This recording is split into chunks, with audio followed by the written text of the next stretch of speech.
तक हमने देखा कि देविका की हालत बहुत नाजुक है, लेकिन घर के आदमी उसे डॉक्टर के पास नहीं जाने दे रहे हैं और जोगिंदर ने घर के मेन गेट पर बहुत बड़ा ताला लगा दिया है। लेकिन देविका की सास विमला पहली बार घूंघट उठाकर समाज के बनाए नियम का उल्लंघन करती है और देविका की जान बचाने की कोशिश में जुट जाती है। मैं भी देखती हूँ मेरी बहू को डॉक्टर के पास जाने से कौन रोकता है। देखो सचिन के बापू, दरवाजे की चाबी दे दो मुझे। तुम्हारा दिमाग ठिकाने पर है? पहले सर पर पल्लू रखो और अंदर जाओ। आज तक मैंने आपका हर गलत फैसला सर झुकाकर स्वीकार कर लिया, लेकिन आज मैं आपकी एक बात नहीं सुनूंगी। मुझे मेरी बहू की किसी भी कीमत पर जान बचानी है। मुझे चाबी दे दीजिए। पिताजी, माँ ठीक बोल रही है, चाबी दे दीजिए ना, नहीं तो देविका नहीं बचेगी। देविका मरती है तो मर जाए, लेकिन यह दरवाज़ा नहीं खुलेगा। तुम सारी औरतों को इस देविका नाम की बीमारी ने पागल कर दिया है और इस बीमारी का अच्छी तरह से इलाज करना आता है मुझे। वीना बेटी, सुजाता बहू, जाओ अंदर से देविका को लेकर आओ। विमला ये बोलकर अपने पति के हाथ से चाबी छीन लेती है। तभी महेंद्र विमला का हाथ पकड़कर चाबी विमला से छीन लेता है। भाभी, घर के मर्दों से टक्कर लेकर आप अच्छा नहीं कर रही हो। ये इस घर के संस्कार नहीं है। महेंद्र की बात सुनकर कम्मू अपने पति के हाथ से चाबी छीनकर कहती है, इस घर के संस्कार क्या है हम अच्छी तरह से जान गए हैं। आज इस घर का दरवाज़ा खुलकर रहेगा और देविका डॉक्टर के पास जाकर रहेगी। भाभी, ये लो दरवाज़ा खोलो। विमला ताला खोल देती है। तभी वीना और सुजाता देविका को लेकर आ जाती हैं।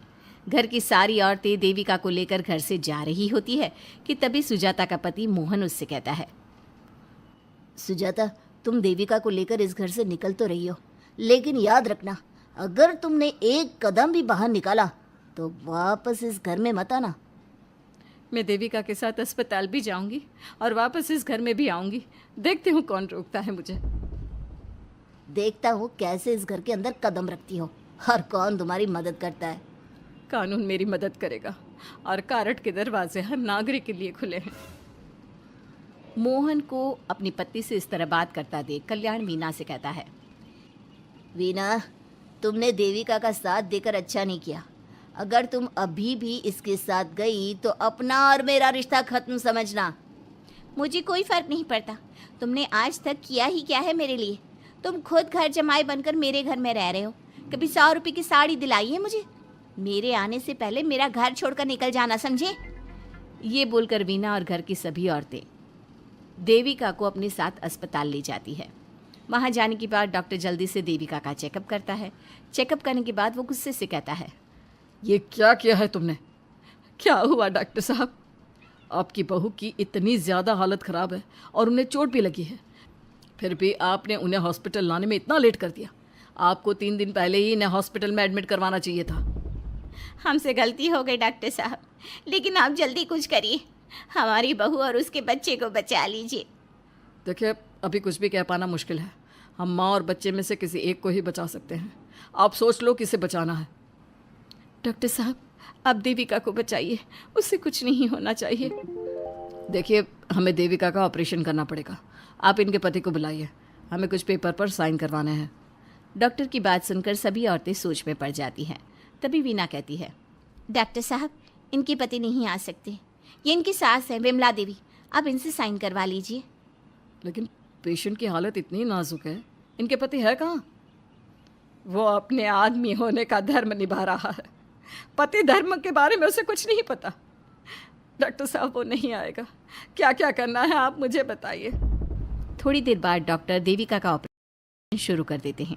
जब वो ऑपरेशन थिएटर से बाहर आते हैं तो कहते हैं, आप लोगों की किस्मत अच्छी है, देविका भी सुरक्षित है और उसका बच्चा भी। डॉक्टर, बेटा हुआ है या बेटी? बेटा हुआ है। सब लोग बहुत खुश होते हैं। कुछ दिन तक देविका उसी हॉस्पिटल में रहती है और उसके ससुराल की औरतों ने उसका बहुत ध्यान भी रखा। अब देविका कुछ हद तक ठीक हो गई। डॉक्टर ने देविका को घर जाने की इजाज़त दे दी, लेकिन सभी सोच में पड़ गए। हम भाभी को घर ले तो जाएं, लेकिन माँ, आपको घर का माहौल पता है ना। देविका भाभी अभी पूरी तरह से ठीक नहीं हुई। भाभी वहाँ आराम नहीं कर पाएंगी और पता नहीं घर के सारे आदमी हमारे साथ क्या करेंगे। माँ, क्या हम डॉक्टर से बात करके देविका को थोड़े दिन और यहाँ नहीं रख सकते? जब वो पूरी तरह से ठीक हो जाएगी तो उसे यहाँ से ले जाएंगे। ये बात सुनकर विमला सोच में पड़ जाती है। तभी कम्मो कहती है, तुम दोनों ठीक कह रही हो, मैं अभी डॉक्टर से बात कर लेती हूँ। कम्मो डॉक्टर से बात कर लेती है और देविका कुछ दिन में बिल्कुल ठीक हो जाती है। देविका अपने बच्चे को गोद में लिए बाकी औरतों के साथ अपने ससुराल जाती है, लेकिन घर के सभी आदमी उन्हें दरवाजे पर ही रोक देते हैं। खबरदार, तुम में से कोई भी औरत अगर घर के भीतर घुसी, अगर तुम घर में कदम रखोगी तो घर अपवित्र हो जाएगा। घर हमारे कदम रखने से अपवित्र नहीं होगा, बल्कि आपकी गंदी सोच की वजह से घर क्या, अरे पूरा समाज अपवित्र हो रहा है। सुजाता, मैंने मना किया था ना घर से बाहर जाने के लिए। अब एक काम कर, जैसे यहाँ आई है वैसे ही यहाँ से सीधा अपने मायके लौट जा। क्यों जी, क्यों चली जाऊँ मैं अपने मायके? मैं जब तक चाहूँ यहाँ रह सकती हूँ। अगर आपने मुझे इस घर में आने से रोका तो मैं आपकी पुलिस में शिकायत कर दूंगी। वीना, इन सब की तरह तुम्हारा भी दिमाग खराब हो गया है। अब मैं तुम्हें बिल्कुल बर्दाश्त नहीं करूँगा। तुम्हें ऐसी सज़ा दूंगा कि तुम याद रखोगी। सज़ा बाद में देना, पहले मेरे घर से बाहर निकलो। खुद पूरी जिंदगी में एक घर नहीं खरीद पाए और मुझे सबक सिखाने की बात बोल रहे हो। देखो वीना, तुम इस घर की बेटी ज़रूर हो, लेकिन कल्याण इस घर में ही रहेगा। उसने बहुत कुछ किया है इस घर के लिए, लेकिन तुम अब यहाँ नहीं रह सकती। क्यों नहीं रह सकती? इस घर पर मेरा उतना ही हक है जितना सचिन का। देश के कानून ने मुझे ये हक दिया है। अगर मैं चाहूँ तो कोर्ट का सहारा लेकर इस जायदाद का आधा हिस्सा ले सकती हूँ। और हाँ कल्याण, तुमसे तलाक भी ले सकती हूँ। वीना, देविका के साथ रह रहकर तुम्हारा दिमाग भी खराब हो गया है। और कम्मो, मैंने तुमसे कितना मना किया, घर से बाहर मत जाओ, देविका की मदद मत करो, लेकिन तुमने मेरी एक नहीं सुनी। अब तुम इस घर से और मेरी जिंदगी से चली जाओ। ये कदम उठाकर तुमने बिल्कुल अच्छा नहीं किया। ये कदम तो मुझे उस समय उठाना चाहिए था जब मैं माँ बनने वाली थी। आपके झूठे अहंकार और गलत नियमों की वजह से मैंने अपने दो बच्चे खो दिए। अगर उस समय मैं दाई अम्मा से इलाज ना कराती और हॉस्पिटल चली जाती तो सचिन के बराबर मेरे भी 2 बेटे होते। सभी पति इस बात पर अड़े हुए थे कि वो अपनी अपनी पत्नियों को घर के अंदर नहीं आने देंगे। देविका बहुत देर तक सबकी बातें सुनती रही। फिर उसने अपने पति से कहा, सचिन, तुम्हारे घर के आदमियों की बात तो मैंने सुन ली, अब तुम बताओ तुम्हारा क्या फैसला है? देविका, मुझे माफ़ कर दो, मैं तुम्हारे लिए कुछ नहीं कर सकता, मैं मजबूर हूँ। मुझे पता था सचिन, तुम्हारा यही जवाब होगा। मुझे अपने आप पर हैरानी है कि मैंने बिना रीढ़ की हड्डी वाले आदमी से प्यार ही क्यों किया, शादी क्यों की। अब मैं आप सबसे बस आखिरी बार पूछ रही हूँ, तुम हमें अंदर आने दे रहे हो या नहीं, या मैं पुलिस को फ़ोन करूँ? देविका, आज तक हमारे गांव में पुलिस ने कभी कदम नहीं रखा और तू हमारे घर के दरवाजे पर पुलिस को लेकर आएगी? तेरी हिम्मत कैसे हुई ये बात करने की? आज तक इन औरतों ने घर से बाहर कदम नहीं निकाला था और 2-4 दिन में तूने इन सबको इनके अधिकार भी याद करा दिए। अब तो तुम बिल्कुल इस घर में नहीं आ सकते। घर की औरतें घर के बाहर खड़ी थी और घर के आदमी घर के दरवाजे पर। उनकी लड़ाई देखकर पूरा गांव इकट्ठा हो गया। देविका को अस्पताल पहुंचाकर घर की औरतों ने काम तो अच्छा किया। इस काम से देविका और उसके बच्चे की जान भी बच गई, लेकिन इनकी जान बचाने की कीमत घर की औरतों को कैसे चुकानी होगी, इसके लिए आपको आने वाला एपिसोड देखना होगा।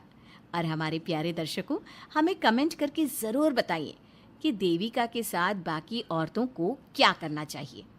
क्या उन्हें घर के अंदर जाने के लिए संघर्ष करना चाहिए या फिर वो घर छोड़कर चले जाना चाहिए? अब तक हमने देखा कि देविका के ससुराल के आदमी औरतों को घर के अंदर नहीं आने दे रहे हैं। देविका उन्हें पुलिस में जाने की धमकी देती है, जिससे पूरे गांव में अफरा तफरी मच जाती है। तभी गांव का एक आदमी सरपंच को बुलाकर ले आता है। सरपंच उनके घर के बाहर का नज़ारा देखकर कहते हैं, जोगिंदर जी, ये आपके घर की औरतों ने कैसा हंगामा मचा रखा है। आपका घर तो संस्कारों की मिसाल था, लेकिन ये मैं क्या देख रहा हूँ, आपके घर की किसी औरत ने घूंघट नहीं कर रखा। अब सरपंच जी, हमारे घर की औरतों को इस देविका ने बहकाया है। हमने पहले ही इन सबको चेतावनी दी थी कि अगर ये घर से बाहर गई तो हम इन्हें घर में नहीं आने देंगे। अब ये देविका हमें धमकी दे रही है कि पुलिस को बुलाएगी। क्या पुलिस? इस गांव का बरसों पुराना इतिहास रहा है। इस गांव में कभी पुलिस नहीं आई। गांव के सभी फैसले हमने मिलजुल कर किए हैं। जोगिंदर, तुम्हारे घर का फैसला पंचायत करेगी। सरपंच जी, आपने ठीक कहा। पंचायत दोनों तरफ की बातें सुने और जो भी फैसला पंचायत करेगी वो हमें मंजूर होगा। तो ठीक है, आज दोपहर को सभी गांव की चौपाल पर इकट्ठा होंगे और वहीं तुम्हारे घर का फैसला होगा।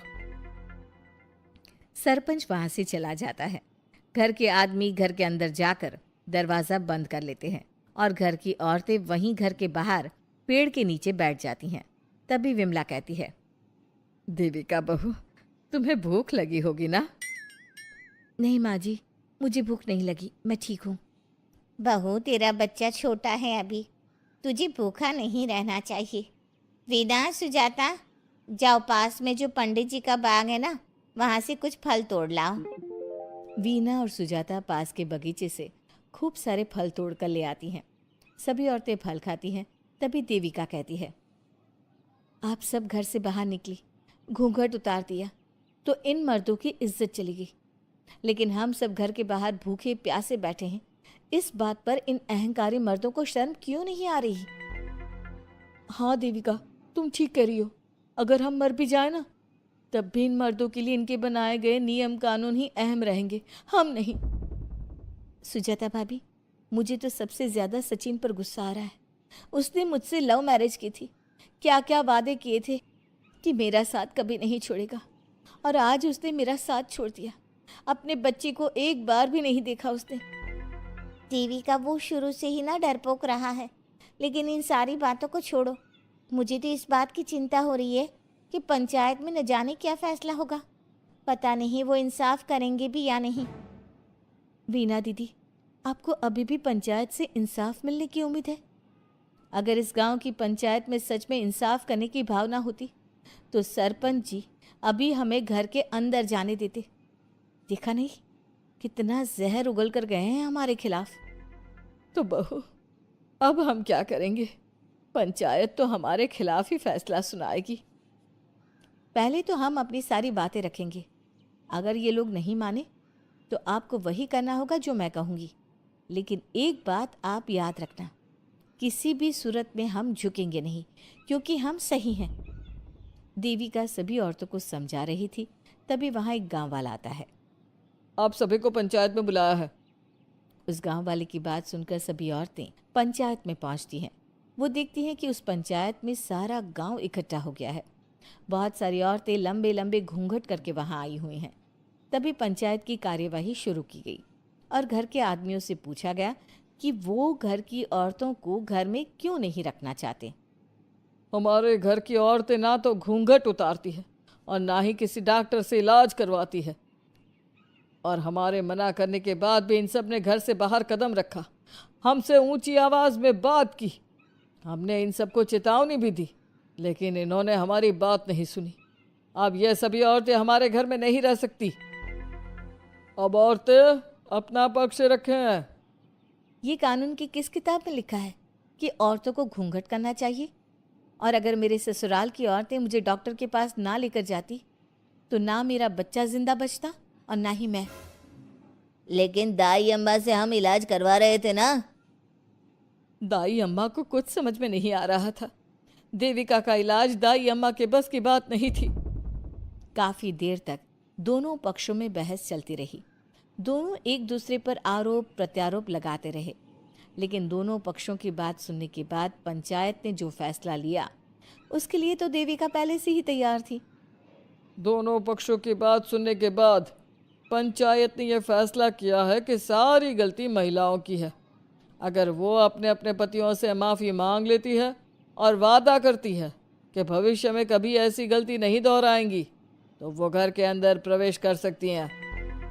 हमें पंचायत का फैसला मंजूर नहीं है। हमने कोई गलती नहीं की जो हम माफ़ी मांगे।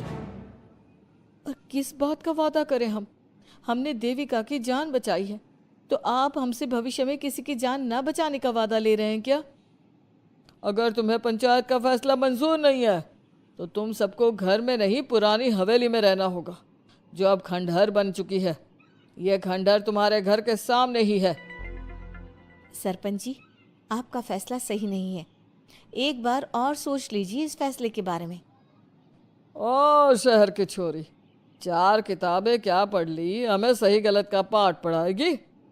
तुझे पता नहीं कि पंचायत का फैसला यहाँ सदियों से चलता आया है और लोग उसी को मानते आए हैं। अच्छी तरह जानती हूँ सरपंच जी। अगर मैं चाहूँ तो आपके इस फैसले को कोर्ट की चौखट तक ले जा सकती हूँ। पुलिस को बुलाकर अभी घर के अंदर जा सकती हूँ। पंचायत और घर के आदमियों की शिकायत पुलिस में कर सकती हूँ और अपने बच्चे को उसका हक दिलवा सकती हूँ। लेकिन नहीं, मैं ऐसा नहीं करूँगी। मैं उसी खंडहर में रहूँगी और इस गांव के आदमियों को दिखा दूंगी कि औरत खंडहर को भी महल बना सकती है, और वो भी बिना किसी आदमी की मदद के। सारे गांव की औरतें देविका की बातें सुनकर हैरान हो जाती है। उनका जीवन घूंघट और घर के 4 दीवारी के बीच में ही था। कोई औरत अपने हक के लिए पंचायत से भी टकरा सकती है, ये बात उन्होंने पहली बार सुनी थी। अब देविका घर की औरतों के साथ खंडहर में चली जाती है। माँ जी, ये खंडहर तो काफी पुराना है। भाभी, खंडहर पुराने ही होते हैं। मुझे तो डरावना भी लग रहा है। मैं डर की वजह से कभी इस खंडहर के आसपास भी नहीं आई, लेकिन मुझे क्या पता था कि एक दिन इसी में रहना पड़ेगा। ये तो टूटा फूटा भी पड़ा है।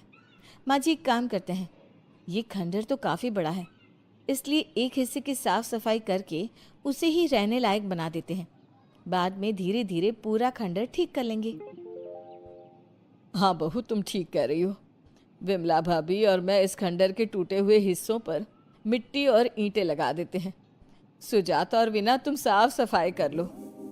सभी औरतें मिलकर खंडहर के एक हिस्से को सुधारना शुरू कर देती है और काफ़ी देर तक मेहनत करने के बाद वो उस हिस्से को काफ़ी हद तक अच्छा कर लेती हैं। और इसी तरह रात हो जाती है। सभी औरतें बैठकर बात करती है। माँ, हमने इस खंडहर को घर तो बना दिया है, लेकिन ये घर चलेगा कैसे? हाँ माँ जी, मैं भी यही सोच रही हूँ। और हम सब तो बड़े हैं, गर्मी सर्दी भूख कुछ भी आसानी से बर्दाश्त कर सकते हैं। लेकिन देविका का बेटा बहुत छोटा है, उसे तो हमें अच्छी तरह से पालना होगा ना। मैं भी यही सोच रही हूँ कि आगे हमें क्या करना चाहिए। कम्मू और मैं मिलकर मिट्टी का चूल्हा और मिट्टी के बर्तन बना देते हैं। कुछ दिन के लिए खाने का इंतज़ाम भी हो जाएगा, क्योंकि यहाँ पर खेत और बाग बगीचे आसपास ही है, कहीं से कुछ भी ले सकते हैं। पहले आप मुझे ये बताइए कि आप सब लोगों को आता क्या है। मतलब कोई ऐसा काम जिसका आपको शौक हो, जो आपने बचपन से किया हो। बहू, तेरे दिमाग में चल क्या रहा है? माँ जी, बहुत कुछ चल रहा है। बस अब हमारा सारा ध्यान इस बात पर होना चाहिए कि हम अपने लिए अच्छे से अच्छा क्या काम कर सकते हैं। आप सब हिम्मत से और समझदारी से काम लो, फिर देखना हम इस खंडहर को भी महल बना देंगे। इसके लिए सबसे पहले हमें आत्मनिर्भर बनना होगा। देविका सभी को समझा रही थी, तभी उसका बेटा रोने लगा। उसने अपने बेटे को गोद में उठाया और उसे चुप कराने लगी। अब देविका के सामने सबसे बड़ी चुनौती थी कि वो किस तरह से ससुराल की औरतों को आत्मनिर्भर बनाए और किस तरह से अपना घर चलाए। हमारे प्यारे दर्शकों, अब आप बताइए, देविका और घर की सभी औरतों ने अपने पतियों से माफी ना मांगकर सही किया या गलत? क्या उनका खंडहर में रहने का फैसला सही था? अब देविका को क्या कदम उठाना चाहिए, हमें कमेंट में ज़रूर बताना। हमारी कहानी को लाइक, शेयर और चैनल को सब्सक्राइब करना मत भूलना।